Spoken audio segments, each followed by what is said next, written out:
2011, 2011년 12월 14일에 평화의 소녀상이 탄생했고, 일본군 위안부 피해자분들의 수요 집회 천차가 되는 날 탄생했습니다. 지금까지 한국에는 저희가 만든 평화의 소녀상은 82곳에 있고요. 저희가 만들지 않았지만 평화의 소녀상을 제작하신 다른 조각가 분들의 작품도 수십 점이 있습니다. 그리고 해외에 지금까지 17점이 설치됐습니다.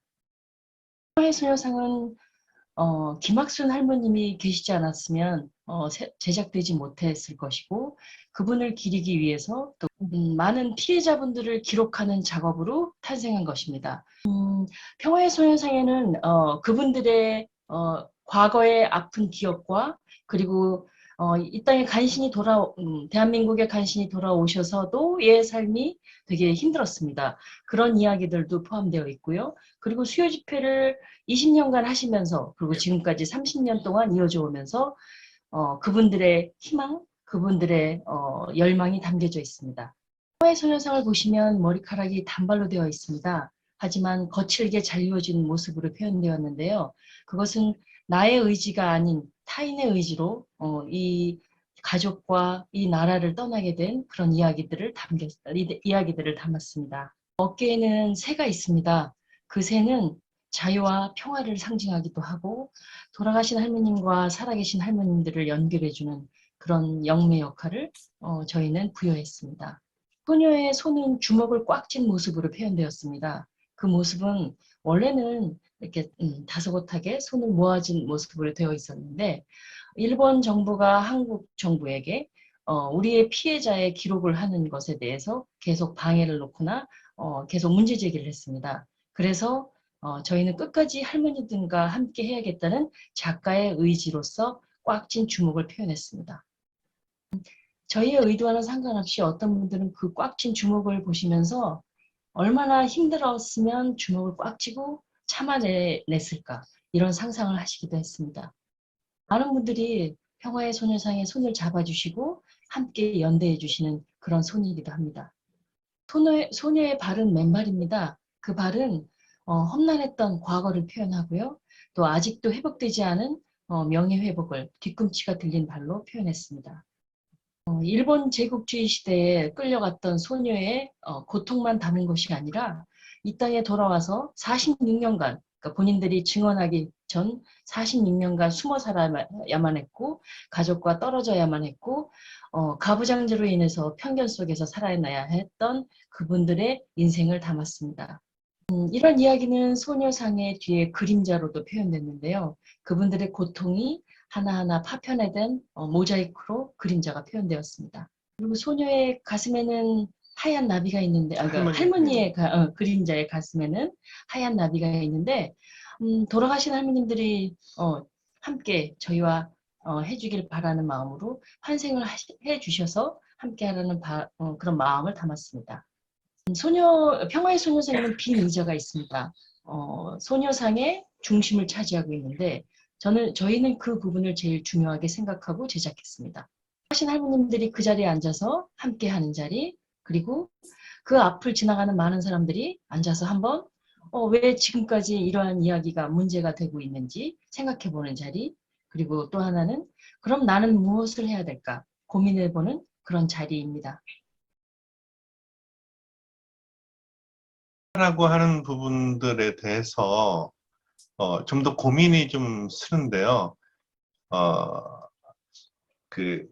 한 나라가 다른 나라를 침략을 했을 적에 그것에 대해서 저항하거나 아니면 그 역사를 바로 알리고, 그리고 역사를 바로 정립하는 이 부분들이 먼저 필요하다고 생각을 합니다. 근데 그런 것이 안 된 상태에서 그 피해에 대한 상처를 오롯이 갖고 있는, 그런 역사를 갖고 있는 사람들이 그런 올바른 해결을 위한, 그런 정의를 위한 속에서 그렇게 또 문화예술로 발전되게 만드는 것에 대해서 억압을 하는 것이 평화는 아니라고 생각을 하고 있거든요. 그래서 그런 것들을 가해자 국가에서 먼저 그것을 해결해 주셨을 적에 이 부분들이 올바른 역사를 이렇게 평화로 가져올 수가 있는데, 아마 그런 부분들을 일본 정부에서 안 하기 때문에 이것을 계속 요구하는 부분들이 있다고 생각을 합니다.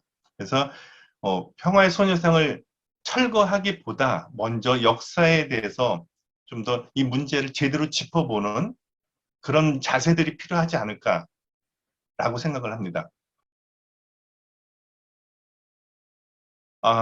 우리의 증거라고 하는 것은 그 할머님들이 항상 그러셨거든요. 그러니까 내가 증거다 이놈들아.